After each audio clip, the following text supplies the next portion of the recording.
இந்த டிவைஸ் என்னன்றது உங்களுக்கு தெரியுமா? இதுதான் ISQ. என்ன இது? இம்ப்ளான்ட் ஸ்டெபிலிட்டி கோஷன் டிவைஸ்.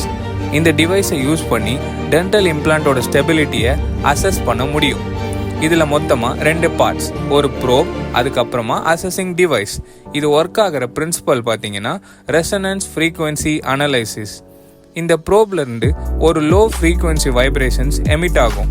அதை அந்த அசஸிங் டிவைஸ் மெஷர் பண்ணி உங்களோட இம்ப்ளான்ட் போன் காம்ப்ளெக்ஸை ரூல் அவுட் பண்ணும். ஐடியலாக 60 to 80 ISQ வேல்யூஸ் தான் ஒரு இம்ப்ளான்ட் சக்ஸஸ் அடைய ஹெல்ப் பண்ணும். இப்போ உங்களுக்கு ஒரு டவுட் வரலாம், எப்போ இமிடியேட் லோடிங் பண்ணணும், டிலேட் லோடிங் பண்ணணும்? இப்போ ISQ வேல்யூ 70 இல்லை 70க்கு மேலே இருந்தால் இமிடியேட் லோடிங் பண்ணலாம். அதே 70க்கு கீழே